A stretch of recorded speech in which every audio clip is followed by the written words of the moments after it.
কদম পিঠা দেখতে যেমন সুন্দর, খেতেও দারুণ। আসসালামু আলাইকুম, আশা করছি আপনারা সকলে খুব ভালো আছেন।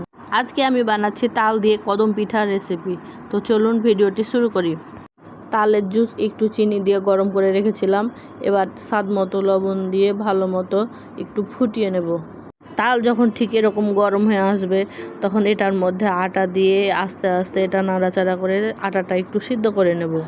এটা একদম শক্ত করা যাবে না, যেন নরম থাকে সেদিকে খেয়াল রাখতে হবে। এবার এটা ভালো করে নাড়াচাড়া করে একটা সফট ডো তৈরি করে নেব। আটার ডোটা ঠিক এরকম করে মাখিয়ে এক সাইডে রেখে দেব। এবার একটা চুলোয় কড়াই বসিয়েছি।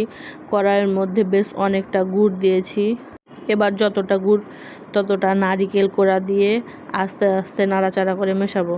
এটা একটু সময় নিয়ে ভালো মতো মিশিয়ে একটা পুর তৈরি করে নেব। এটা যখন ঠিক এরকম হবে তখন এটা চুলা থেকে নামিয়ে নেব। এবার আমি যে শেপে পিঠাগুলো তৈরি করব সেরকম করে লেচি কেটে নিয়েছি। এবার আটাটাকে আমি এরকম করে একটা গোল খুরির মতো বানিয়ে নিলাম। এবার এটার মধ্যে যে পুরটা তৈরি করে রেখেছিলাম ওইটা দিয়ে এবার এরকম করে মুখটা লাগিয়ে আস্তে আস্তে ঘুরিয়ে এটাকে একটা গোল শেপ দিয়ে নেব। এবার গোলটা একটু ঘুরিয়ে ঘুরিয়ে চিকন করে নেব। এবার এটা সাদা ভাতের উপরে গড়িয়ে গড়িয়ে ওর গায়ে গায়ে ভাতগুলা লাগিয়ে নেব। এবার এটা রাইস কুকারের যে ছাঁকনিটা থাকে ওইটার মধ্যে উঠিয়ে একবারে রেখে দেব। এভাবে আরও একটা তৈরি করে দেখাচ্ছি।